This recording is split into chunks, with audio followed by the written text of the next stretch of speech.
भद्रं कर्णेभिः सुरेणुयामादेवा भद्रं पश्येमाक्षाभिर्जाजतराः स्थिरैरङ्गैस्तुष्टो वाग्भूतस्थानो भ्रव्यासे माहि देवाहि तञ्जदायोः सातामेन्नो सरदो अन्धिदेवा जतरा निश्चकरा जरसन्तानो नाम पुतरासो जतरा पितारो भवन्ति मानो मदियारिरिघता युर्गन्धोः आदितृतीयोरादितिरन्तरिक्षमादितिर्माता सा पिता सा पुतराः विश्वे देवा आदितिः पञ्चजना आदितिर्जातमदितिर्जानितवम् द्योः शान्तिरन्तरिक्षगो शान्तिः पृथिवी शान्तिरापः शान्तिरोगदयः शान्तिः वनस्पतयः शान्तिर्विश्वे देवाः शान्तिर्ब्रह्म शान्तिः सर्वगो शान्तिः शान्तिरेव शान्तिः सामा शान्तिरेधि जातो यतः समीहसे ततो नो अभयं गुरु सन्नः गुरुप्रजाभ्यो भयन्नः वासव्याः हरिः ॐ सहस्राशिरेखा पुरुषाः सहस्राक्षः सहस्रापातः स भूमिघ्नो सर्वात् सपर्तवाद्यादिष्टदशाङ्गोलम् पुरुष एवेदग्नो सर्वं यद्भूतं यच्च भाव्यम् उतामरे ततवस्ये सानो जादन्नेन तिरोहति एतावा नस्यामहि मातो ज्यायाश्च पुरुषाः पादोऽस्य पिसवा भूता नेत्रेपादस्यामरेतं दिवि त्रिपादोर्ध्व उदयितपुरुषाः पादोऽस्येह भावत पुनः ततो विभवं विकरामत्सासना नासने अभि ततोभिराडजायतभिराजो अधिपुरुषाः स जातो अतियारित्याता पश्चादभो मेमतो पुराः तस्माद्यज्यात् सर्वाहुताः संवरेदंवरे खादा ज्यम्मा पाशुश्चाश्चकरे बाह्व्या नारण्या ग्राम्याश्च ये तस्माद्यज्यात् सर्वाहुत अरेचाः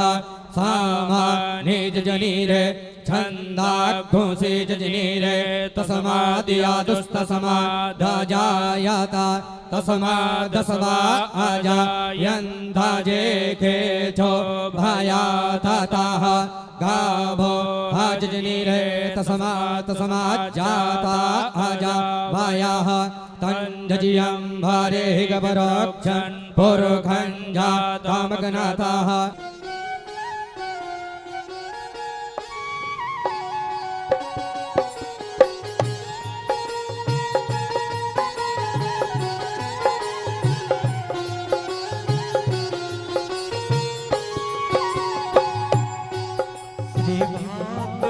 भगवान की करो आरती पापियों को पाप से तारती। श्री भागवती भगवान की करो आरती पापियों को पाप से है तारती। भगवान की करो आरती पापियों को पाप से है तारती। श्री भागवती भगवान की करो आरती पापियों को पाप से है तारती। अमर ग्रंथ ये मुक्ति पंथ ये पंचम वेद निराला नव ज्योति जगाने वाला। ये अमर ग्रंथ ये मुक्ति पंथ ये पंचम वेद निराला नव ज्योति जगाने वाला। हरि नाम यही हरि धाम यही हरि नाम यही हरि धाम यही ये जग मंगल की आरती पापियों को पाप से है तारती। श्री भाग भागवत भगवान की करो आरती, पापियों को पाप से है तारती।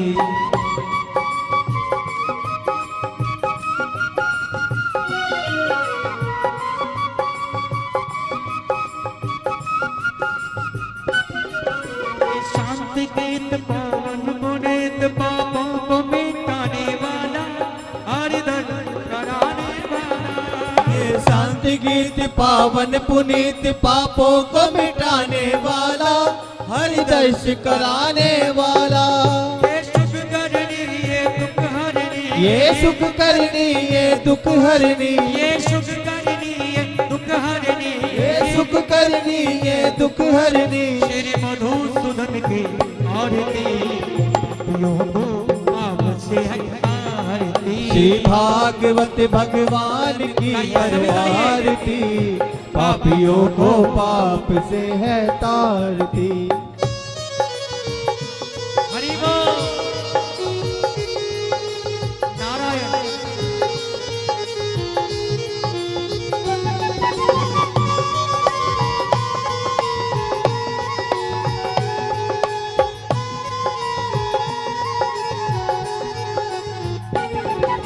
मधुर बोल जगपंथ खोल, सतमार्ग बताने वाला, बिगड़ी को बनाने वाला।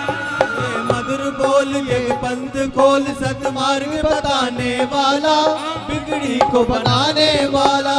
श्री राम यही घनश्याम यही, श्री राम यही श्री राम यही घनश्याम यही, श्री राम यही घनश्याम यही। ये हरि महिमा के आरती, पापियों को पाप से है आरती। भागवत भगवान की करो आरती, पापियों को पाप से है तारती। और एक बार अपने दोनों हाथ उठा करके गाओ, ताकि भगवान आपकी आरती स्वीकार कर दे। जो पीछे भी खड़े दोनों हाथ उठा करके कहो हरि बोल।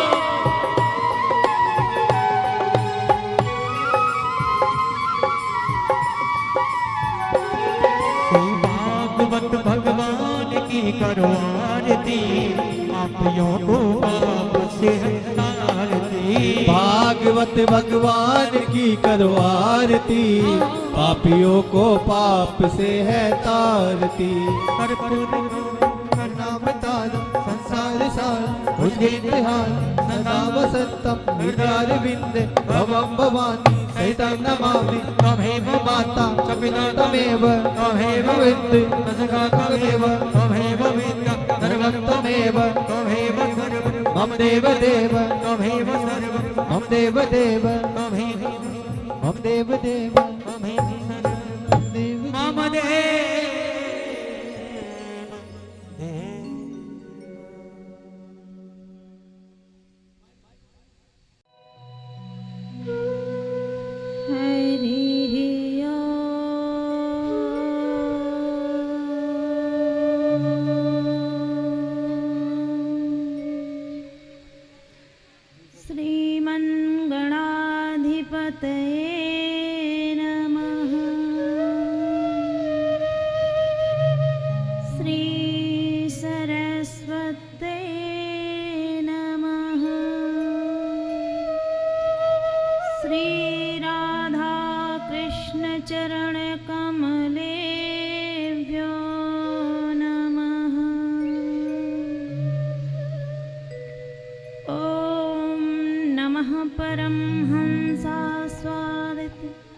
चरण कमल चिन्मकरंदाय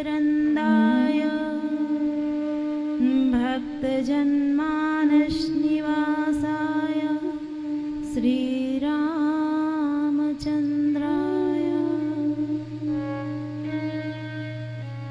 ध्येयं सदा परिभवग्नमभीष्टदोहं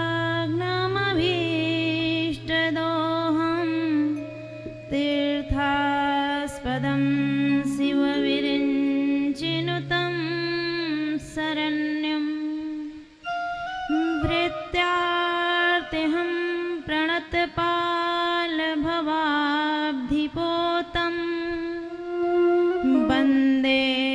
महापुरुष ते चरणारविन्दम्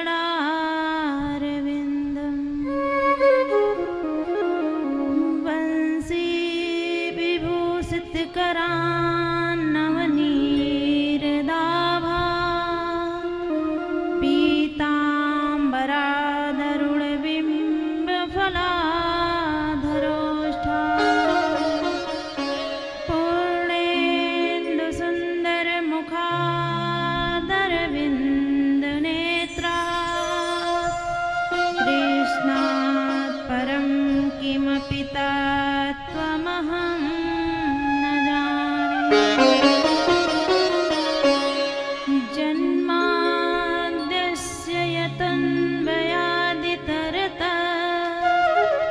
चार्धेष्वभिज्ञस्वरा तेने ब्रह्महृदाययादिकवये मुह्यन्ति यत्सूरया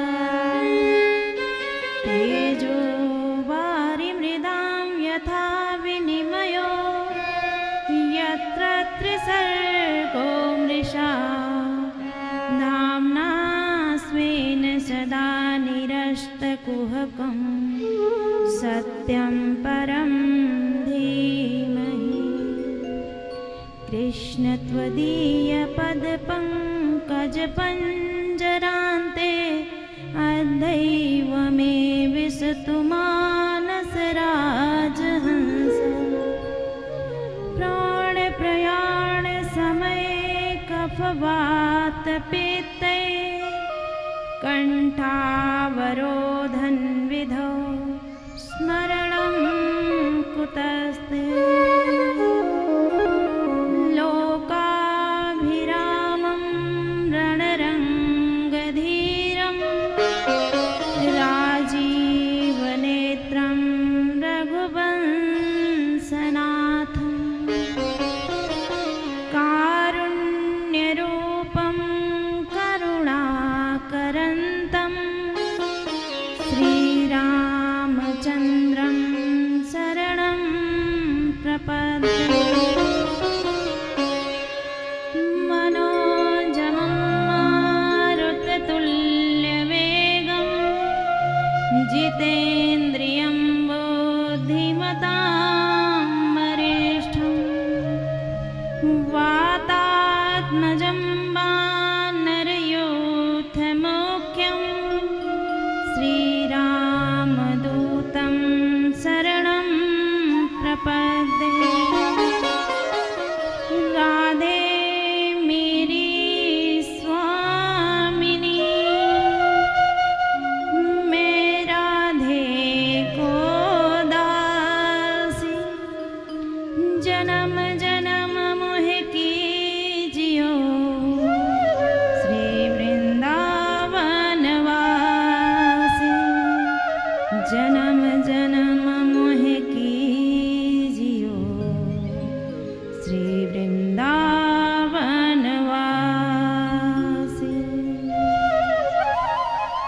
बोलिए श्री बांके बिहारी लाल की, श्रीमद्भागवत महापुराण की, श्री राघवेंद्र सरकार की, श्री लाडली राधे सरकार की। जय जय श्री राधे, जय जय श्री राधे, जय जय श्री राधे।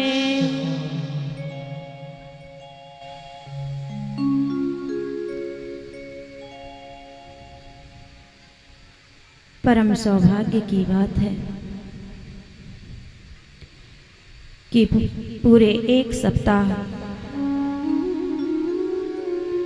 जीवन में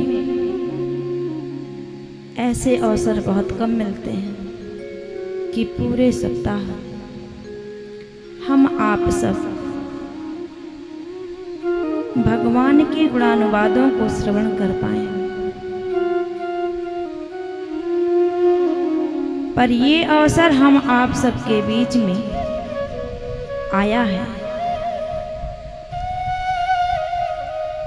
अवश्य ही कई जन्मों के पुण्य उदय हुए हैं हम सभी के, तब कहीं ठाकुर ने कृपा की नो। बस प्रयास यही रहे कि चूक न हो जाए। आज हम आप सब तृतीया दिवस की कथा में उपस्थित हुए हैं और आगे की कथा हम लोग श्रवण करेंगे। आइए पहले प्रभु के नामों को उच्चारण करते हुए अपने मन को उनकी तरफ लगाएं। पुनः हम आगे की कथा श्रवण करेंगे।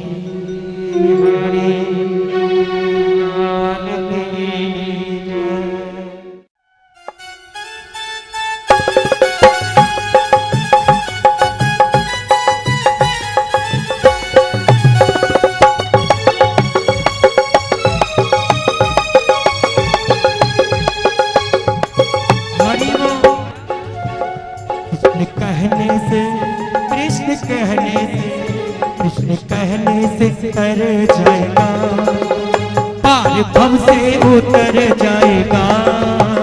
किस कहने से तर जाएगा, पार भव से उतर जाएगा। अच्छा बताओ कौन कौन हरिपुर में ही रहना चाहते हैं?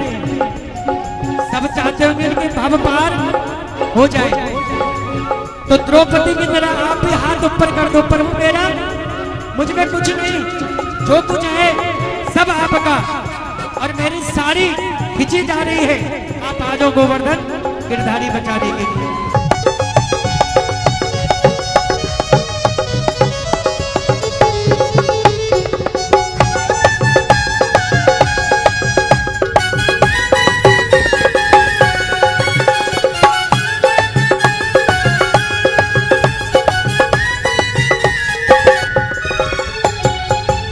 बड़ी मुश्किल से नर्तन मिला है, बड़ी मुश्किल से नर्तन मिला है। बड़ी मुश्किल से नर्तन मिला है, बड़ी मुश्किल से नर्तन मिला है। बड़ी मुश्किल से नर्तन मिला है, बड़ी मुश्किल से नर्तन मिला है। क्या पता फिर, क्या पता फिर, क्या पता फिर, क्या पता फिर, क्या पता फिर किधर जाएगा, पार भव से उतर जाएगा। ऐसे उतर जाएगा, गाइए सभी गाइए, पार भव से उतर जाएगा। एक बात बताओ, ये हाथ ऊपर करने में आप सोचते होंगे हाँ गोविंद जी बार बार हाथ ऊपर करवाते हैं, क्यों? इसलिए करवाता हूँ जाने अनजाने मेरा ठाकुर ना जाने आप लोगों को कब देख ले और आपके घर आ जाए और आपको भव से पार कर दे, इसलिए बार बार हाथ ऊपर करवाता हूँ। दोनों हाथ मस्ती में उठा के कहो, कृष्ण कहने से कर जाएगा, पार भव से उतर जाएगा। कृष्ण कहने से तर जाएगा, पार भव से उतर जाएगा। श्री राधे।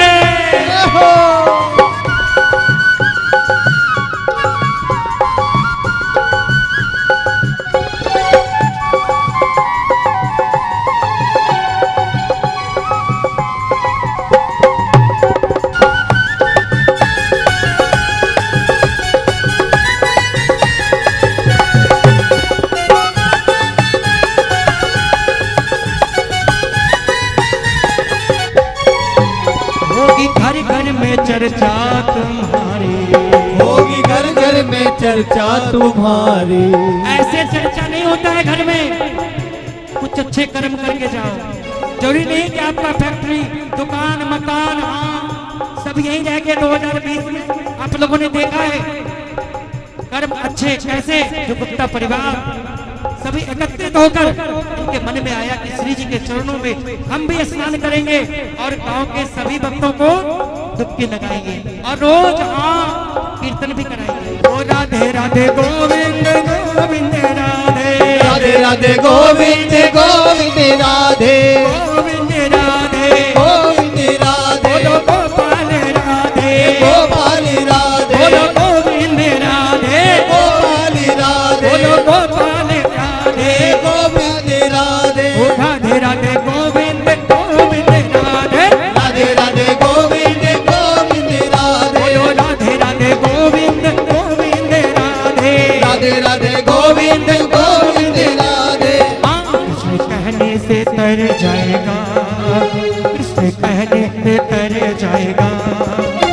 पार भव से उतर जाएगा, पार भव से उतर जाएगा, पार भव से उतर जाएगा, पार भव से उतर जाएगा, पार भव से उतर जाएगा, पार भव से उतर जाएगा, पार भव से उतर जाएगा, पार भव से उतर जाएगा, पार भव से उतर जाएगा।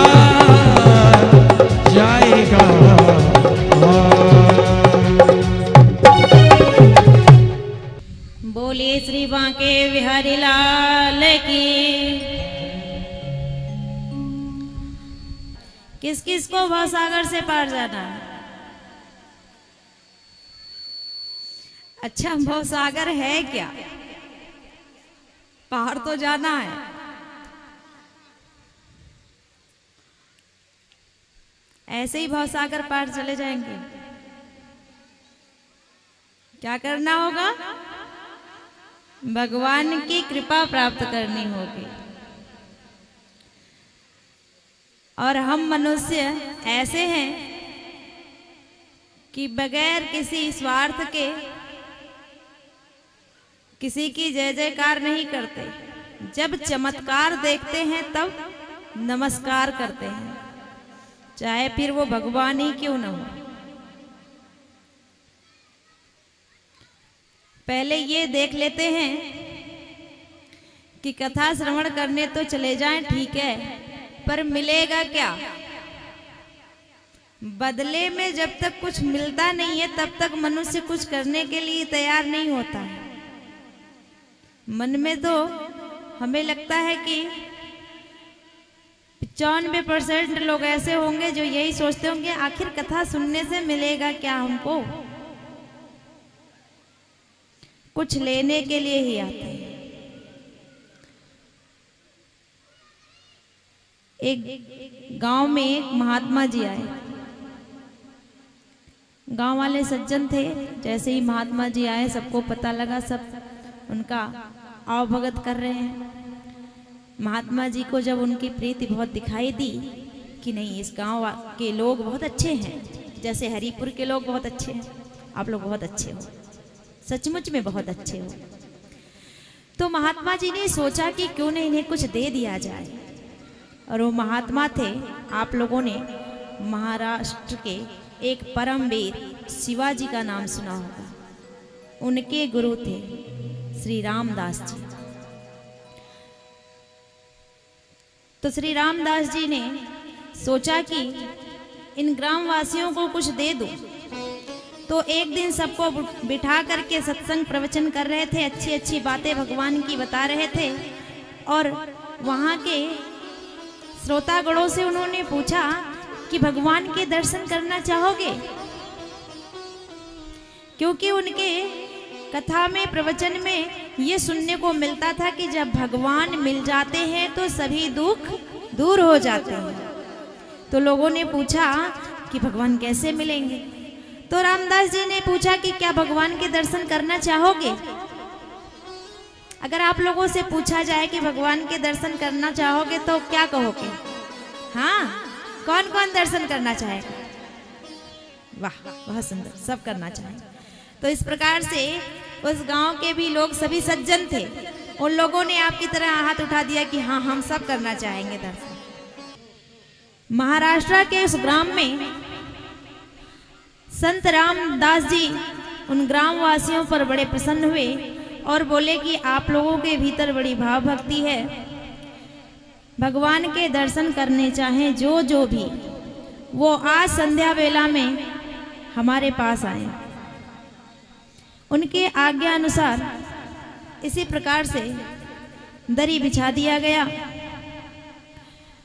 प्रकाश के लिए पुराने जमाने की बात है तो लालटेन वगैरह जो होता है वो ले जाकर रख दिया गया और सबको बिठा दिया गया। संत रामदास जी ने कहा कि देखो, मैं कीर्तन करूंगा आगे आगे और पीछे पीछे मेरे साथ आप लोग भी दोहराना। कीर्तन आरंभ हो गया। श्री राम जय राम जय जय राम। ठीक है। अब रामदास जी कीर्तन करते जा रहे हैं पब्लिक उनके पीछे कीर्तन कर रही है। 8 बजे कीर्तन शुरू हो गया, 1 घंटा कीर्तन चलता रहा। देखते ही देखते एक भारी तादाद में लगभग आधे लोग झुंड बना के उठे और चले गए। 1 घंटा हो गया, कहीं भगवान के दर्शन नहीं हो रहे हैं। और ये संत है, इनका क्या, ये तो लगे रहेंगे रात भर, हमें तो कल काम धंधे पे जाना है। तो आधे लोग तो चले गए। यहाँ कीर्तन जारी है, फिर कीर्तन होता रहा, आधे घंटे और बीता, 9:30 बज गया। तो कुछ लोगों ने अपने बगल वाले को कौन नहीं देना शुरू किया, कोई भगवान को ये नहीं दर्शन कराने वाले हैं, चलो चलते हैं। तो और लोग भी चले गए। ऐसे कर करके 3 घंटे निकल गए। रामदास जी कह रहे हैं श्री राम जय जय राम। अभी जो पीछे से आवाज आ रही थी वो आनी धीरे धीरे बंद होने लगी। लास्ट होते होते ऐसा हुआ कि सिर्फ 2 बचे, सब चले गए। एक कहता है कि अब तो मैं भी जा रहा हूं, कोई भगवान नहीं मिलने वाले, कोई नहीं आने वाला, ये बाबा पागल है, बस सिर्फ कीर्तन करवाया जा रहा है। अपना लम्फ उठाया और जाने लगा। बोला तू भी चल। तो वो कहता है दूसरा वाला कि जाना तो मैं भी चाहता हूं, पर मेरी बड़ी समस्या है। बोले क्या समस्या है तुम्हारी? बोले भैया देख तेरा लम्फ है, तू तो लेके जा रहा है, ये जिस पे बाबा कीर्तन कर रहे हैं नाच नाच के इधर से उधर से उधर टहल टहल के, वो बिछी हुई दरी मेरी है। अब इसे छोड़ के तो मैं जा नहीं सकता, सुबह तक मिले ना मिले, मेरी ये समस्या है, इसलिए मैं जा नहीं पाया। और नहीं तो मैं तो सबसे पहले चला जाता, मैं तो पहले ही जानता था कोई भगवान इतना आसानी से थोड़ी ना मिलते हैं। तो लंप वाले ने बड़ा अच्छा उपाय बताया उसको। बोला देख मेरी सुन, ये भजन कीर्तन करते करते जब उस साइड चले जाएं तो इधर से दरी मोड़ना शुरू कर देना। अब वो उतना दूर आ रहे हैं जा रहे हैं तो आएंगे ही, तो वो धीरे धीरे दरी से उतर जाएंगे, और जैसे ही दरी से उतरे सारा समेटना और चल देना। बोला ठीक है। दोनों चले गए, वो दोनों भी चले गए, कोई नहीं है। श्री रामदास जी कीर्तन कर रहे हैं, श्री राम जय जय राम, श्री राम जय जय राम। कुछ देर करते रहे कि तब तक हनुमान जी आए। उन्होंने जोर से आवाज लगाई, सावधान श्री रामचंद्र की सवारी आ रही है। कीर्तन रुक गया रामदास जी का। जिधर से आवाज आई उधर देखा उन्होंने, क्योंकि वो पहचान गए कि राम के दूत की आवाज है,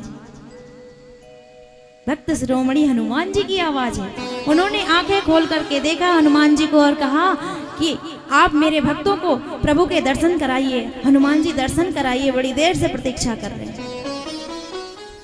हनुमान जी ने कहा महाराज किसको दर्शन कराएं, कोई है ही नहीं, सब गए, कोई दर्शन का अधिकारी नहीं है जो रुक पाते।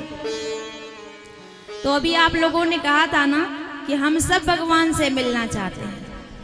भगवान से मिलने के लिए धैर्य धारण करना पड़ता है, और जो संतों के द्वारा गुरुओं के द्वारा आपको आदेश हो उस आदेशित कर्म को करना पड़ता है। भगवान को प्राप्त करना बहुत आसान नहीं है, जन्म जन्मांतर लग जाते हैं, युग युगांतर कल्प कल्पांतर लग जाते हैं, पर भगवान को पाना इतना आसान है कि ना जाने कब वह अकारण करुणा वरुणालय रीझ के आ जाए, जब हमें ही कल्पना न हो कि वो परमात्मा इतना जल्दी मिल जाएंगे। इसलिए 8 दिन का जो अवसर आप लोगों के मध्य में उपस्थित हुआ है, इसे आप लोग गंवाना नहीं। कल हम लोगों ने दूसरे दिन की कथा को श्रवण किया। श्री सुखदेव स्वामी कहते हैं कि राजन, सृष्टि के आरंभ में ब्रह्मा जी के शरीर के 2 भाग हो गए। वामांग से शत्रुपा नामक एक स्त्री प्रकट हुई और दाहिने अंग से मनु नामक एक पुरुष उत्पन्न हुआ। दोनों का आपस में विवाह करा दिया गया, जिनसे आगे की सृष्टि की संरचना हुई। यहीं से मैथुन सृष्टि की आरंभ हुआ है। इसके पहले जितनी भी सृष्टियां हुई हैं सब मानसिक सृष्टि हुई है। मनु शत्रुपा के 5 संतानें हैं, जिसमें से उनकी मझली पुत्री देवहूति की कथा मैंने आपको कल श्रवण कराई, जिनका विवाह कर्दम जी के साथ होता है, जिनकी 9 कन्याएं हैं, अरुंधति, अनुसुईया जैसी, जिनका विवाह ब्रह्मा जी के 9 मानस पुत्र मरीचि, अत्रि, वशिष्ठ, अंगिरा, पुलह, पुलह इत्यादि ऋषियों के साथ संपन्न हुआ। कर्दम और देवहूति के घर में भगवान नारायण साक्षात कपिल के रूप में पुत्र बन करके आए, जिन्होंने अपनी माता को सांख्य योग का उपदेश करके उनके मुक्ति का मार्ग प्रशस्त किया। अब यहीं पर तृतीय स्कंद विराम हुआ। हम आप सब चौथे स्कंद में प्रवेश करेंगे। मनोस्तु शतरूपायां तिस्र कन्याश्च जगिरे आकृति देहूतिश्च प्रसूतिरिति विश्रुता। आकृति, देहूति, प्रसूति, ये 3 कन्याओं के नाम हैं। और प्रियव्रत, उत्तानपाद नामक 2 पुत्र हैं। जो इनकी श्रेष्ठ पुत्री, ज्येष्ठ पुत्री श्री आकुति जी हैं, इनका विवाह सुचि प्रजापति के साथ पुत्रिका धर्म से हुआ। पुत्रिका धर्म से विवाह का अर्थ होता है कि उस कन्या से जो संतान प्रथम उत्पन्न होगा उस पर अधिकार नाना का होगा। तो इस प्रकार से आकुति के गर्भ से साक्षात नारायण यज्ञ भगवान के रूप में प्रकट हुए। उन्हीं के साथ एक स्त्री जिसका नाम दक्षिणा है, उनकी भी उत्पत्ति हुई। वैसे तो वो एक माँ के गर्भ से उत्पन्न होने के कारण भाई बहन हैं, परंतु दक्षिणा के रूप में माँ लक्ष्मी का प्रादुर्भाव हुआ और यज्ञ पुरुष के रूप में साक्षात नारायण है और लक्ष्मी सदैव नारायण की है और नारायण की रहेंगी, इसलिए दोनों का विवाह करा दिया गया। बोलिए यज्ञ पुरुष भगवान की। आप लोग एक बात समझ लीजिए कि जो भी यज्ञ अनुष्ठान, हवन, पूजन, कथा जो भी करते हैं, वहाँ यज्ञ भगवान को आवाहित अवश्य किया जाता है। आपके मध्य में विप्र देवता जब भी कोई पूजन कराने के लिए आते हैं तो समय समय पर दक्षिणा रखने की बात करते हैं। हाँ, अनर्गल पैसे, अपनी मेहनताना, अपना मजदूरी अगर वो आपसे अधिक मांगे तो वहाँ गलत है, परंतु जहाँ वो दक्षिणा स्वरूप आपसे धन रखवाएं वहाँ श्रद्धा से रखिए, क्योंकि आप अपने किसी कामना की पूर्ति के लिए यज्ञ तो करते हैं, अनुष्ठान तो करते हैं, यज्ञ भगवान आवाहित होते हैं, परंतु जैसे ही दक्षिणा की बात आती है तो मन में ये भावना आती है कि बस पैसे की बात है। नहीं, ये ब्राह्मण देवता आपसे पैसे की बात नहीं करते हैं, बल्कि यज्ञ पुरुष भगवान जहाँ जहाँ आते हैं वहाँ दक्षिणा अनिवार्य होता है। यज्ञ पुरुष को उनकी पत्नी दक्षिणा समर्पित की जाती है, इसलिए दक्षिणा यथा संभव जो सामर्थ्य में हो, 1 रुपए से लेकर के 1000 रुपए तक जो आपकी श्रद्धा हो वो रखिए और अवश्य रखिए। मन में किसी भी प्रकार से व्यंगात्मक भावना, द्वेषात्मक भावना से दक्षिणा कभी भी मत दीजिए, नहीं तो वह यज्ञ का संपूर्ण फल आपको नहीं प्राप्त होगा। ठीक है। और श्री सुखदेव स्वामी कहते हैं कि परीक्षित, मनो शत्रुपा की जो सबसे छोटी कन्या है प्रसूति, उनका विवाह दक्ष प्रजापति के साथ हुआ, जिनसे 16 कन्याएं उत्पन्न हुई। 10 धर्म को, एक पितरों को, एक अग्नि को, एक धर्म को, और जो उसमें से सबसे छोटी कन्या थी जिनका नाम सती था, उनका विवाह भगवान शिव के साथ हुआ ब्रह्मा जी के कहने से। जो धर्म को ब्याही गई थी उनके ही गर्भ से, जिनका नाम मूर्ति है, भगवान नर नारायण रूप में विद्यमान हुए। भारतवर्ष में उन्हीं रूप में भगवान की पूजा होती है श्री बद्री विशाल में। परंतु राजा परीक्षित, दक्ष की प्रसूति की जो सबसे छोटी कन्या सती हैं, इनकी कोई संतान नहीं हुई, क्योंकि इन्होंने अपने पिता के यज्ञ में अपने देह का त्याग कर दिया। राजा परीक्षित बड़े आश्चर्यचकित हुए कि गुरुदेव, ऐसी क्या बात हो गई कि शिव की प्रियतमा अपने पिता के यज्ञ में देह त्याग कर दी। पिता के लिए तो पुत्री बड़ी प्रिय होती है ना? आज भी ये देखा जाता है, क्योंकि माँ के भीतर जो प्रेम होता है सो तो होता है, पर पुत्री को अच्छे संस्कार देने हैं, उसे किसी और के घर में जाकर जीवन निर्वहन करना है, इसलिए माँ उसको छोटे छोटे ज्ञान देने के लिए उसको अनुशासित रखती है। बात बात पे डांटना, फटकारना, संभालना, सिखाना, प्रेम तो माँ का भी होता है, क्योंकि माँ की ही परछाई बेटियां होती हैं। परंतु पिता का प्रेम माँ से कहीं अधिक होता है। तो श्री परीक्षित जी पूछ रहे हैं कि गुरुदेव, ऐसा क्या संयोग बना, ऐसा क्या कारण हुआ कि माँ सती अपने पिता के यज्ञ में अपना देह त्याग कर दें? तो श्री सुखदेव स्वामी कहते हैं कि परीक्षित, ये उस समय की बात है जब ब्रह्मा ने दक्ष को प्रजापतियों का सेना नायक नियुक्त कर दिया, प्रजापतियों का अधिपति नियुक्त कर दिया। उसके स्वागत में एक दिन सभा बुलाई गई, जहां समस्त देवी देवता उपस्थित हुए। इसमें ब्रह्मा, विष्णु, महेश भी आए।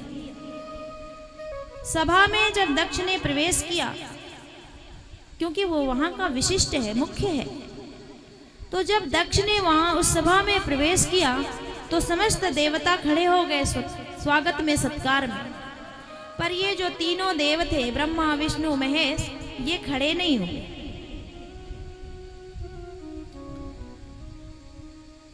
तो जब कोई सभा में कोई विशिष्ट आता है, और विशेषकर जब वो अहंकारी हो, तो कौन कौन खड़ा हो गया सभा में हमारे स्वागत के लिए, उन पर कोई इसकी दृष्टि नहीं जाता। वो ये देखता है कि कौन कौन मेरा सम्मान नहीं कर रहा। तो दक्ष ने देखा कि अरे, ये तीनों लोग खड़े नहीं हुए। ब्रह्मा जी को, विष्णु जी को तो कुछ नहीं बोला, क्योंकि ब्रह्मा जी पिता हैं और विष्णु जी दादा हैं, है ना? क्योंकि विष्णु के नाभि से कमल और कमल से ब्रह्मा का प्रादुर्भाव हुआ है।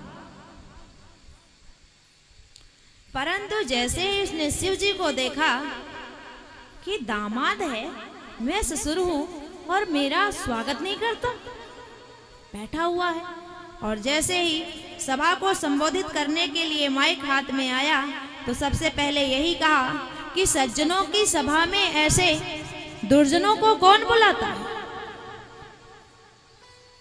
क्यों बुलाता है? ऐसे लोगों को क्यों बुलाया जाता है? कौन बुलाता है? सब लोग एक दूसरे को देखने लगे, भाई सज्जनों की सभा में कौन ऐसा असज्जन आ गया है? किसी को समझ नहीं आया कौन है असज्जन। फिर बोला दक्ष, ये अरे इस शिव की बात कर रहा हूं। शमशान में राख लपेटकर शरीर में रहता है, अमंगल वेश है इसका, इसे कोई संस्कार नहीं है, इसको कोई घर नहीं है, ये जिस तरह से धनहीन है वैसे ही आचरणहीन भी है। सब लोग तो दंग रह गए, देवादिदेव महादेव, परंतु किसी ने कुछ कहा नहीं। क्यों? क्योंकि वो ससुर जी है। भगवान शिव तो आत्मा राम है, कौन आ रहा है कौन जा रहा है उन्हें कुछ फर्क नहीं पड़ता। दक्ष के अपमान की इच्छा से वो नहीं खड़े हुए, ऐसा नहीं है। वो तो अपने भीतर अपने इष्ट श्री राम का दर्शन सदैव करते रहते हैं, सबको राम में जानते हैं और राम में ही सबको निहित देखते हैं। ऐसी कोई भावना नहीं थी, परंतु दक्ष अहंकार में फूला हुआ। जब इस प्रकार से उसने तमाम गालियां शिव जी को देना आरंभ किया, उनका विरोध करना आरंभ किया, अशब्द बोलना आरंभ किया, तो नंदी जी से देखा नहीं गया। क्योंकि जब भगवान का अपमान होने लगे तो भक्त कभी भी बर्दाश्त नहीं कर सकते। नंदी जी ने कहा कि मैं कुछ बोलूं, पर सोचे कि जब प्रभु नहीं बोल रहे हैं तो मैं क्या कहूं। इशारा किए कि प्रभु ये ऐसे ही बोलता रहेगा। भगवान शिव मंद मंद मुस्कुरा रहे हैं, क्या करे, सुन रहा हूं। ससुराल में गालियां खाने का तो नियम है। राम जी भी गए थे शादी में तो बहुत गालियां पड़ी थी, है ना। पर यहाँ शादी वाली गाली नहीं दी जा रही। जब तक ये बात हो ही रही थी कि दक्ष ने कहा कि शिव आज मैं तुझे ये साथ देता हूँ कि देवताओं के यज्ञ में, देवताओं के जहाँ जहाँ भी भाग होंगे वहां तुझे कोई किसी प्रकार का भाग नहीं मिलेगा। ऐसी बात, ऐसा साफ सुनते नंदी जी से रहा नहीं गया। नंदी जी ने कहा अहंकार में भर करके ये दक्ष बड़ा मैं कर रहा है, बहुत जल्दी से बकरे का सिर लग जाए। जैसे ही नंदी जी ने दक्ष को साप दिया, दक्ष के जो पुरोहित थे भृगु जी, उन्हें अपने जजमान का इस तरह से अपमान सहन नहीं हुआ। उन्होंने कहा कि नंदी हमारे जजमान का अपमान मत करना। मैं भी साफ देता हूं कि शिव के समस्त भक्त पाखंडी हो जाए, आचरणहीन हो जाए, कोई नियम धर्म न रहे उनका, साफ चिलम पीने वाले हो जाए। जब भृगु जी ने ऐसा शाप शिव भक्तों को दिया तो नंदी जी ने पुनः भृगु जी को शाप दे दिया कि मैं सभी ब्राह्मणों को शाप देता हूं कि सब इसलिए स्वामी हो जाए, सब दुराचारी हो जाए, सब भिखारी हो जाए, कितना भी कमाए निर्धनता बनी रहे लगातार। इसीलिए तो कहा गया है, कौन ऐसा ब्राह्मण जो अदंडी को दंड दिया, कौन ऐसा ब्राह्मण जो अखंड ब्रह्मचारी है, कौन ऐसा ब्राह्मण जो कर्मों की गांठ बांधे, कौन ऐसा ब्राह्मण जो पढ़ैया वेदचारी है, कौन ऐसा ब्राह्मण जो क्षत्रिय का नाश किया, कौन ऐसा ब्राह्मण जो गणिका सिंगारी है, कौन ऐसा ब्राह्मण जो दरिद्रता को दूर किया, कौन ऐसा ब्राह्मण जो भिखारी का भिखारी है। तो कहते हैं रावण जैसा ब्राह्मण अदंडी को दंड दिया, सतानंद जैसा ब्राह्मण अखंड ब्रह्मचारी है, सुखदेव जैसा ब्राह्मण कर्मों की गांठ बांधे, वेदव्यास जैसा ब्राह्मण पढ़ैया वेदचारी है, परशुराम जैसा ब्राह्मण क्षत्रिय का नाश किया, अजामिल जैसा ब्राह्मण गणिका सिंगारी है, सुदामा जैसा ब्राह्मण दरिद्रता को दूर किया, पर बुरे कर्म करने वाले ब्राह्मण भिखारी के भिखारी हैं। लोगों ने जब ये सापा सापी देखा तो समझ नहीं आ रहा है कि ये सम्मान समारोह है या साप समारोह है। इस प्रकार से उस सभा में बड़ी सापा सापी हुई। सभा संपन्न हुई, सब अपने अपने घर चले गए। भगवान शिव भी कैलाश पे चले गए। कैलाश का अर्थ होता है के जले लासम इति कैलासम। जिसकी परछाई, जिसकी छवि मान सरोवर में तैरती रहती है, उसे कैलाश कहते हैं। दक्ष भी अपने भवन को चला गया। सब तो भूल गए, शिवजी ने भी ध्यान नहीं दिया इस बात को, क्योंकि वो आत्मा राम है। परंतु दक्ष इस द्वेष की भावना को भूल नहीं पाया। कुछ समय बीता, दक्ष ने एक यज्ञ का आयोजन किया, अश्वमेध यज्ञ। जिससे उसका काम नहीं बना तो उसने बृहस्पति सौ नामक यज्ञ का पुनः आयोजन किया, जिसमें समस्त देवी देवताओं को बुलाया, ब्रह्मा विष्णु को भी बुलाया। परंतु भगवान शिव को उसने निमंत्रण नहीं दिया, नहीं बुलाया। अब जब भगवान शिव को नहीं दिया तो माता सती को भी नहीं बुलाया, उनकी बेटी है। तो क्या हुआ, अब भगवान शिव की अर्धांगिनी कोई रास्ता नहीं सूझा तो ब्रह्मा जी के पास है। तो सारे देवी देवता आज इन्होंने जब अपनी बात की तरफ जा रहे हैं, वो लेकर के भगवान नारायण के पास, और जा कैसे रहे हैं, भगवान नारायण ने कैलाश से होकर जा विमानों में चढ़ कर बोले कैलाश के ऊपर समुद्र मंथन करना पड़ेगा। उसके लिए अक्सर लोगों की ये भावना होती है कि जब कोई दो लोग बहुत करीबी आपस में लड़ जाए तो तीसरा जरूर नजर रखता है कि आखिर क्या चल रहा है, कितना प्रेम बढ़ा, कितना घटा। होता है ना, कोई दो लोग आपस में प्रेम करे, नजदीक हो, तो सुकून नहीं मिलता। होता है ना, तब भी नजर रहती है, पर चाहत ये रहती है कि भगवान करे हो जाए लड़ाई थोड़ी, बहुत प्रेम बढ़ गया। काफी दिनों से देख रही हूँ या देख रहा हूँ, कुछ ज्यादा ही प्रेम बढ़ता जा रहा है। और कहीं दो प्रेमी अपने बाप बेटे, दामाद ससुर, भाई भाई लड़ जाएं तो भी नजर रहती है, पर चाहत ये रहती है कि ठीक है बना रहे ऐसे।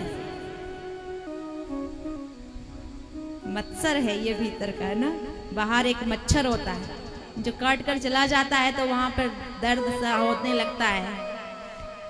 ये भीतर का मच्छर जिसे मच्छर कहते हैं, कि हमें अगर एक आंख फूटने का दर्द है तो ठीक है, कोई बात नहीं, सह लेंगे। पड़ोसी की दोनों फूट जाए लेकिन तब। तो सारे देवी देवता आज विमानों पे चढ़ करके कैलाश के ऊपर से जा रहे हैं और नजर रख रही हैं देवांगनाएं कि कहीं सती चली तो नहीं, वो लड़ाई झगड़ा समाप्त तो नहीं हो गया। और मैया सती का कैसा है घर, आप लोगों का तो अपने भीतर हैं, दरवाजा लगा हुआ तो बाहर से सड़क से लोग चले जाएंगे, ताकते भले जाएं पर पता नहीं लगेगा कि भीतर हैं कि पीहर चली गई हैं। पर माता सती का घर कैसा है, पर्वत है खुला हुआ, तो सब देखती हैं सती गई नहीं है, इधर ही है। तो ऊपर से आवाज लगाई, सती तुम्हारे पिता के घर पे यज्ञ है और तुम यहीं हो, गई नहीं है अभी, पहले तो वो आएंगे। अरे कितना भी काम हो, छोड़ो, बिहार में यज्ञ चल रहा, हम तो सब जा रही हैं और तुम्हारा तो मायका है, जल्दी पहुंचना चाहिए, कर भी ले। माँ सती ने जब सुना कि पिताजी के घर पे हमारे यज्ञ चल रहा है, हमें निमंत्रण नहीं आया, तो आज अपने स्वामी भगवान शिव के पास गई और कहती हैं कि प्रभु आपके ससुर के यहाँ यज्ञ हो रहा है। देखिए माताएं बड़ी चालाक होती हैं, जब कोई प्रशंसा की बात आएगी, बड़ाई की बात आएगी, तो ये कहेंगी मेरे पीहर में, मेरे पिता के घर में ऐसा होता है। अजी तुम्हारे घर में तो पता नहीं कैसा होता है, मेरे पिता के घर में ऐसा होता है, जो अच्छी बात होगी। पर जैसे ही गड़बड़ देखेंगी और पतिदेव को थोड़ा नाराज देखेंगी तो कहेंगी आपके ससुराल में, आपके ससुर जी के यहाँ अगर भाई ने कुछ गड़बड़ कर दिया तो ये नहीं कहेंगी मेरा भाई, बोलेंगी तुम्हारे साले ने सब गड़बड़ कर दिया। और ये होना भी चाहिए। क्यों? क्योंकि जो माताएं होती हैं वे दोनों कुलों से होती हैं। एक कुल उनका जन्मभूमि होता है जहां 20, 25, 30 साल की उम्र गुजार चुकी होती है, और दूसरा उनका कर्म भूमि होता है जहां आगे की पूरी जिंदगी गुजारनी है। तो ना इसका मोह छूटता है ना उसका मोह छूटता है। दोनों में सामंजस्य बनाकर चलना उनकी विवशता होती है। सदैव अगर ससुराल वाले और मायके वाले किसी प्रकार से वैरी हो जाएं तो माताएं तो धर्म संकट में फंसी रहती हैं। पिता की दर्द को देखें या पति को सुने। तो आज माता सती ने बड़ी सफाई से, बड़ी समझदारी से भगवान शिव से कहा कि स्वामी आपके ससुराल में यज्ञ हो रहा है तो चलना चाहिए ना हमें। भगवान ने कहा हाँ देवी जरूर जाना चाहिए, पर एक बात बताओ, ससुर जी ने कोई चिट्ठी चौपाती भेजी है क्या? कोई निमंत्रण आया है हमारे लिए? मैया ने कहा नहीं प्रभु, निमंत्रण तो नहीं आया है। हो सकता है कि कहीं रह गया हो, जिसको भेजा हो वो लेके ना आ पाया हो, पर ये तो नहीं हो सकता कि पिताजी हमारे अपनी पुत्री को निमंत्रण देना भूल जाए। तो और फिर प्रभु कुछ स्थान ऐसे होते हैं जहाँ बगैर बुलाए बिना निमंत्रण के भी जाया जाता है। गुरु का घर, एक मित्र का घर, पिता का घर और भगवान का घर। मंदिर में कोई बुलाता है क्या? अपने आप जाते हैं ना। तो 4-5 जगह ऐसी होती हैं जहाँ बगैर निमंत्रण के भी चले जाओ तो कोई दिक्कत नहीं है।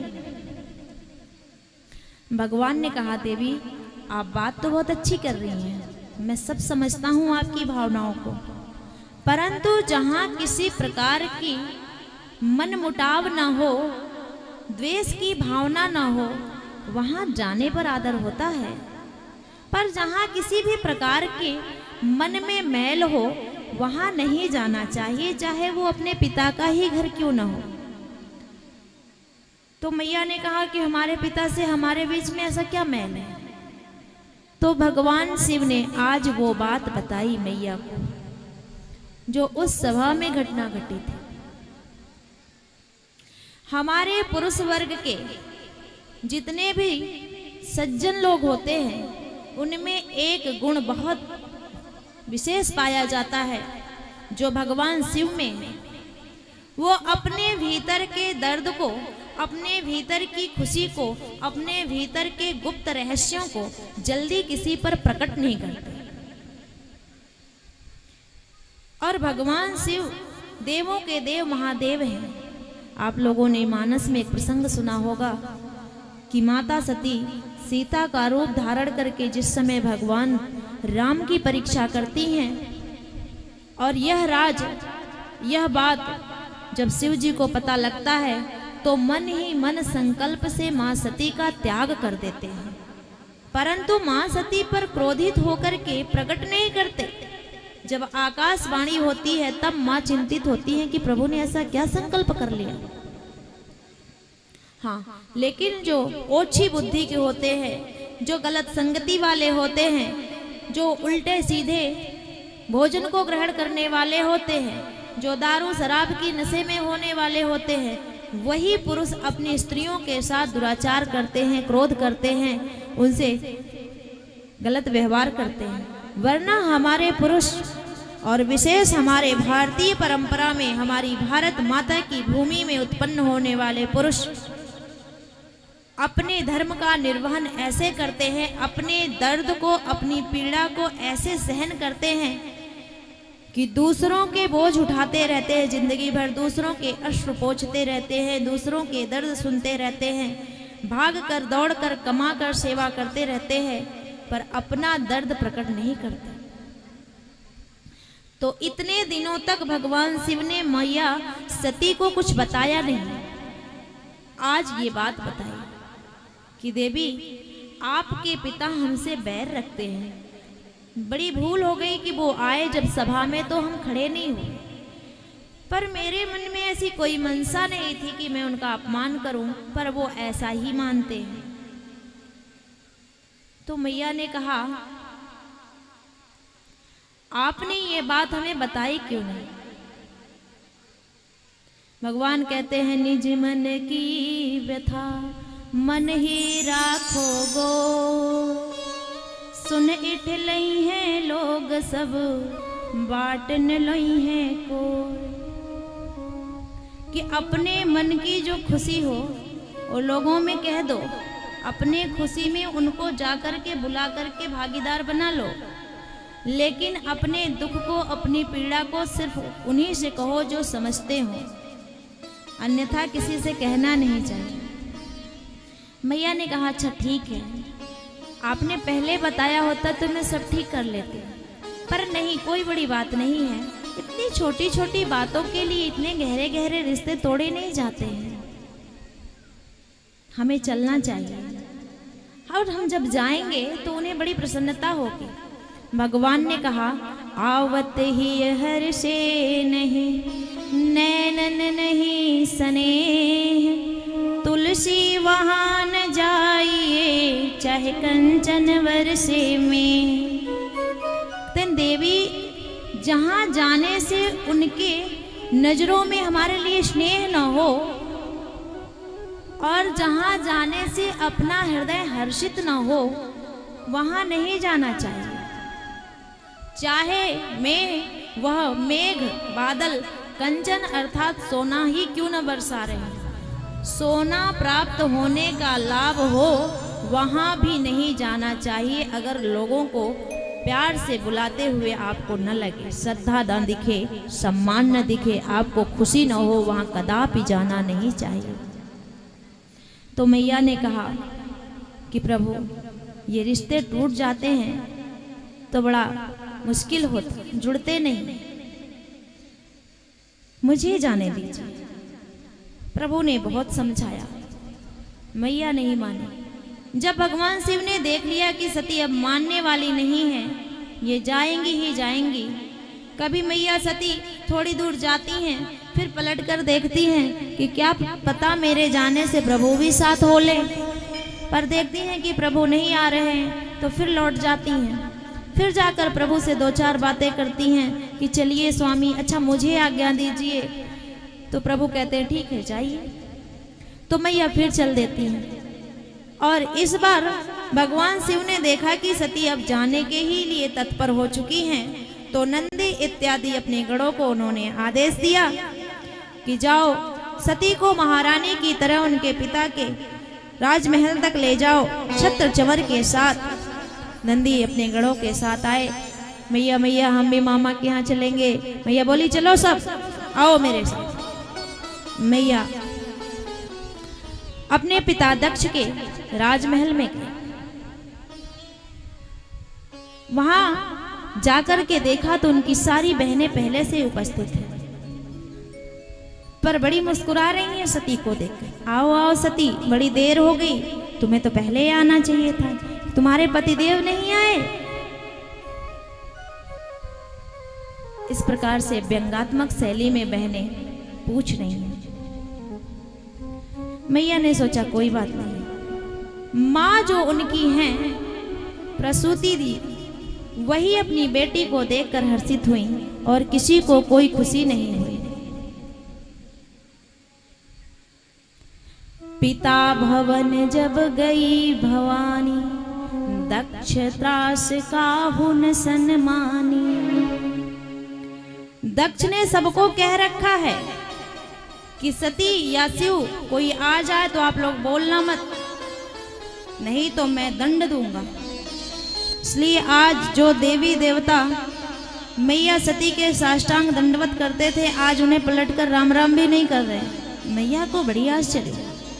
कोई बात नहीं, पिता सामने से आ गए तो उन्हें भी कुछ बोलते नहीं देखा, अपने लिए कोई प्रेम नहीं देखा पिता की नजरों में। तो मैया ने उसका भी कोई अपने ऊपर प्रभाव नहीं होने दिया। सोचती कोई नहीं, पिता तो होते ही ऐसे हैं, किसी बात से गुस्सा हैं, थोड़ी देर में संभल जाएंगे। क्योंकि बेटियों को तो पिता की डांट, माता की डांट बचपन से ही मिलना आरंभ हो जाता है, इसलिए उन्हें तो आदत हो चुका होता है। तो मैया जानती हैं कि थोड़ी मन में किसी प्रकार की द्वेष की भावना है, क्रोधित हैं पिताश्री, बाद में मान जाएंगे। पर जैसे ही माँ ने यज्ञशाला का अवलोकन करने के लिए यज्ञ मंडप की तरफ बढ़ी तो जाकर के देखा कि समस्त देवताओं के भाग हैं, सबके स्थान हैं, पर उनके पतिदेव, देवों के देव महादेव का कोई भाग नहीं है। अब माँ को अपना पीड़ा सहन नहीं हुआ, अपना अपमान बर्दाश्त नहीं हुआ। अभी अपने पति के घर से इसलिए चली आई कि पिता की दूरी सहन नहीं था। आज पिता के दरबार में, पिता के यज्ञशाला में पति का अपमान सहन नहीं हो रहा। भगवत प्रेमियों, ऐसी विकट परिस्थिति किसी भी लड़की के जीवन में जब आता है तो हर लड़की वही करती है, हर स्त्री वही करती है जो अब मां सती करने जा रही है। क्योंकि ये दो कुलों को तारती हैं, दो कुलों के मान को रखती हैं, दो कुलों की वंश को बढ़ाती हैं। और दो कुलों में कहीं भी जब तक इन्हें प्रेम मिलता रहता है, आश्रय मिलता रहता है, सम्मान मिलता रहता है, तब तक तो ये अपने समस्त मन को मार के जी लेती हैं। पर ससुराल पक्ष और पिता का पक्ष अगर दोनों ही उनका अपमान करना शुरू कर देता है तो फिर क्या करती हैं, जो मैया सती ने किया। इसलिए ध्यान रखिए कि किसी भी लड़की के जीवन में, किसी भी स्त्री के जीवन में आप लोग वह कठिन परिस्थिति मत उपस्थित होने दीजिए कि उसे आत्मदाह करना पड़े। हमारे समाज में खूब हो रहा है और इस कथा को श्रवण करने का, ऐसे ग्रंथों को पढ़ने का, सुनने का, मनन करने का, अध्ययन करने का सिर्फ यही उद्देश्य है कि अपने समाज को व्यवस्थित रखें, अपने धर्म का निर्वहन करें, कोई दुखी ना हो। पर ऐसा नहीं हो रहा है। बहुत बारीकी से अगर अवलोकन किया जाए अपने गांव समाज में, क्षेत्र में, नगर में, मोहल्ले में, गली में, घर में, परिवार में दृष्टि डाल करके देखी जाए तो 10 में से 6 लड़कियां, 6 महिलाएं ऐसी मिलेंगी जो आज न पीहर की हैं और ना ही ससुराल की हैं। वो जिस भावना की होती हैं, या ससुराल में बहुत दर्द सहकर जीती हैं या लौट करके पिता के घर में आती हैं, ऐसा ही जीवन बेकार सा जी रही हैं, जिनमें अब निरस्ता आ गई है। मां सती ने जैसे ही देखा कि हमारे पतिदेव के लिए कोई भाग नहीं है तो अब उन्हें सहन नहीं हुआ। उन्होंने अपने पिता दक्ष को लक्षित करते हुए कहा कि रे दक्ष, तूने ये ठीक नहीं किया। हरिहर निंदा सुनहि जो काना, होय पाप गौघात समाना। हरि और हर अर्थात शिव जी की निंदा जो सुनता है, देखता है, उसे गौ की हत्या का पाप लगता है। उसको 2 कर्म करने चाहिए, या अपने कर्णपुटों को बंद करके वहां से निकल जाना चाहिए, या हरि और हर की निंदा करने वाले को मार डालना चाहिए। आज मैया सती कह रही हैं कि मैं तुम्हें मार नहीं सकती, क्योंकि मैं पितृहंता कहलाऊंगी, पिता को मारने वाली कहलाऊंगी, जो जघन्य अपराध में कर नहीं सकती। और अपने कर्णपुटों को बंद करके तुम्हारे सभा से अपने पति के घर में जा नहीं सकती, क्योंकि जब मैं जाऊंगी तो मेरे स्वामी कहेंगे, आओ दक्ष कुमारी, दक्षायनी कैसी हो, कैसा रहा पिता का यज्ञ। तो मैं क्या जवाब दूंगी? तिल तिल अपमान होगा मेरा। इसलिए ना मैं तुम्हें मार सकती हूँ, ना मैं कान बंद करके यहाँ से जा सकती हूँ, अब मैं तीसरा मार्ग अपनाती हूँ, तुम्हारे दिए हुए इस शरीर को नष्ट करती हूँ, क्योंकि शरीर से ही तो नाता है तुमसे। और भाई बहनों, मेरे भगवत प्रेमियों, इस संसार में इस शरीर से ही नाता है। पिछले जन्मों में हम किसके पुत्र थे, किसके पिता थे, किसकी माता थे, किसके क्या सगे संबंधी थी, कोई नहीं जानता। माँ के गर्भ में आने से पहले और चिता पर लेटने के बाद किसी से कोई संबंध नहीं रहता। तो इस मध्य में क्या नष्ट हो जाता है? शरीर ही तो उत्पन्न होता है, शरीर ही नष्ट हो जाता है। तो इस प्रकार से माँ ने योग आसन पर बैठ करके भगवान का ध्यान करते हुए अपने देह का त्याग कर दिया। पूरी सभा स्तब्ध रह गई। ये खबर जैसे ही शिव के गणों को मिला, उनमें कोहराम मच गया, उथल पुथल मच गई।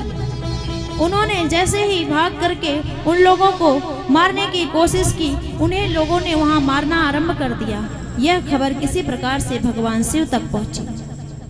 भगवान शिव बहुत क्रोधित हुए। सती वियोग में क्रोध में आकर के तांडव करते हुए अपने जटा से एक बाल को उखाड़कर जमीन पर पटका, तो उसमें से वीरभद्र नामक एक वीर प्रकट हुआ। बोलिए रुद्र भगवान की। और भगवान शिव ने उस वीरभद्र नामक पुरुष को आज्ञा दिया कि जाओ, जाकर के दक्ष के यज्ञ को विध्वंस कर दो।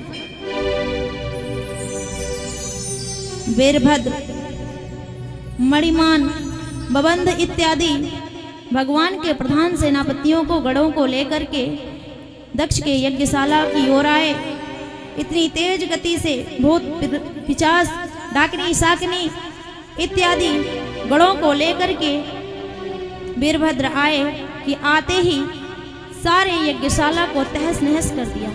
किसी ने खंभे को नोच दिया, किसी ने लग रही चांदी को उखाड़ दिया, किसी ने दरी खींच कर फेंक दिया, किसी ने यज्ञशाला में जल भर दिया, किसी ने भृगु की दाढ़ी नोच ली। भग देवता हंस रहे थे, उनकी आंखें फोड़ दी गई। पूषा देवता की दांत तोड़ दी गई।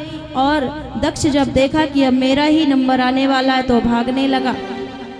वीरभद्र ने पकड़ करके उसका सिर ही मरोड़ कर यज्ञशाला में डाल दिया और आहुति हो गई। अब जब मुख्य जजमान ही मारा गया तो सब देवता पिटे पिटाए भगवान शिव के पास गए, साथ में ब्रह्मा जी को लेकर के। ब्रह्मा जी जाकर के भगवान शिव की स्तुति करते हैं, समस्त देवता स्तुति करते हैं। भगवान शिव उनकी कोई बात सुनते नहीं। देवता डरे हुए हैं। आप लोगों के बीच में भी भगवान शिव की झांकी अभी आने वाली है। आप लोग उनके रूप में भगवान शिव के दर्शन करें, क्योंकि आप प्रत्यक्ष रूप से समस्त जीवों में भगवान अंश रूप से विद्यमान है। जब समस्त देवता भगवान शिव की स्तुति कर रहे हैं तो भगवान शिव ने कहा कि देवताओं, क्या बात है, क्या चाहते हो? तो देवताओं ने कहा कि प्रभु, हम चाहते हैं आप चल करके उस यज्ञशाला को ठीक करवाएं और यज्ञ को संपूर्ण करवाएं। भगवान शिव ने कहा, जब मुझे कुछ मिलना ही नहीं है तो क्यों चले? तो आज देवताओं ने यह निश्चित किया कि किसी भी यज्ञशाला में, किसी भी यज्ञ अनुष्ठान में, किसी प्रकार के देवताओं के भाग में जो अवशिष्ट वस्तु बच जाएगी वो सब भगवान शिव का होगा। आप लोगों के मध्य में भी भगवान शिव का स्वरूप धारण करके कलाकार आ चुके हैं। उन्हें भगवान शिव मान करके उनके दर्शन करें और अपने मन में भी आप लोग भगवान शिव से प्रार्थना करें कि हम पे भी कृपा बनाए रखें और हम अपने जीवन में कभी भी हरि और हर की निंदा को ना श्रवण करें और ना अपने मुख से करें। श्री बांके बिहारी लाल की।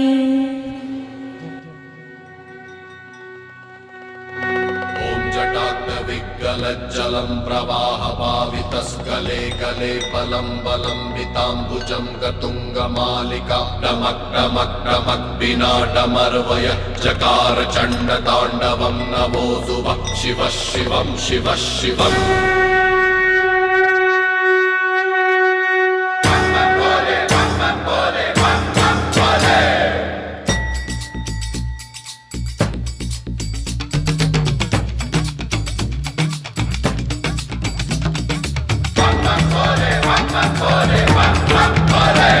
चौदिश में शिव, सौरभ में शिव, कल कल में शिव, पल पल में शिव।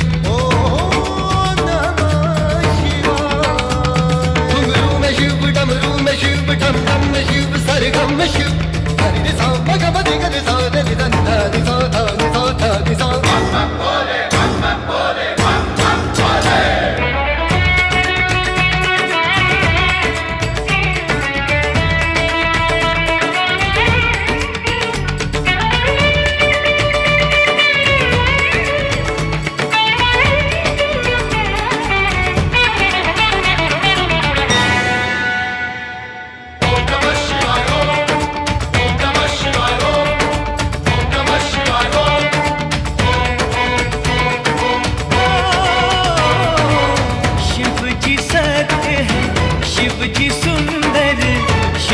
शिव जी सबके अंदर, शिव जी सत्य है, शिव जी सुंदर, शिव जी सबके अंदर। ओम नमः शिवाय ओम, ओम नमः शिवाय ओम, ओम नमः शिवाय ओम।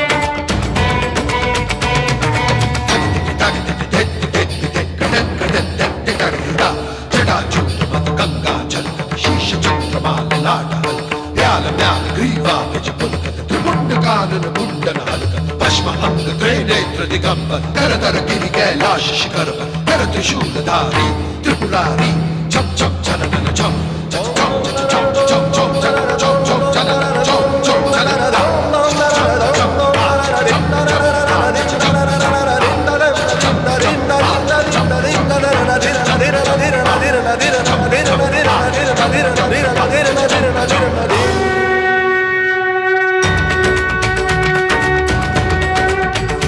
जटा बीच में गंग विराजे, हाथ में डम डम डमरू बाजे।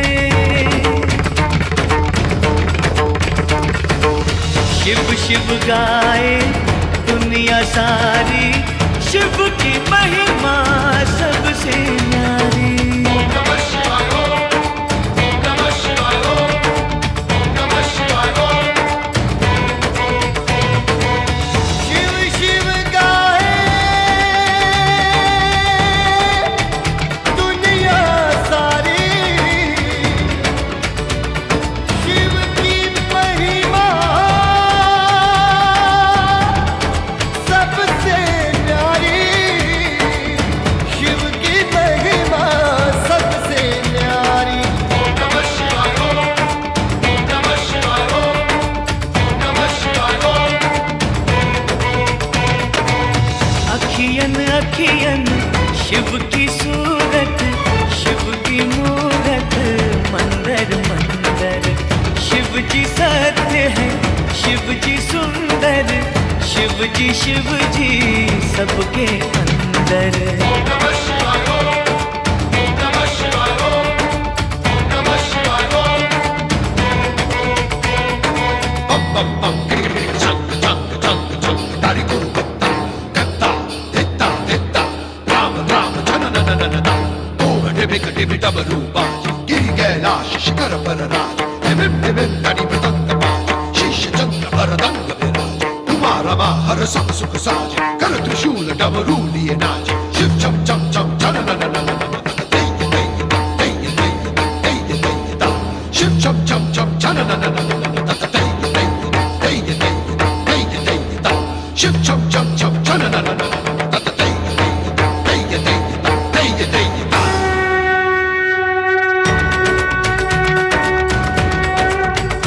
जब शिव का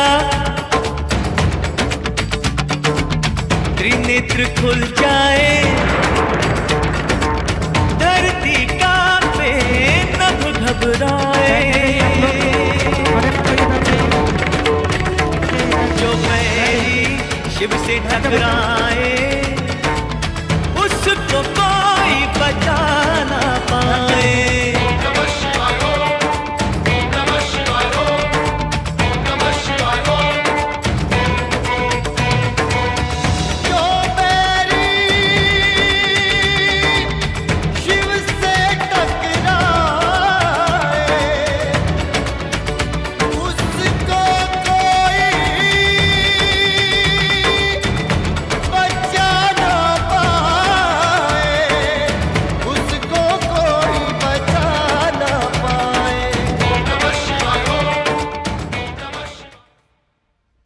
बोले शंकर भगवान की, शंकर भगवान की, उमापति महादेव की।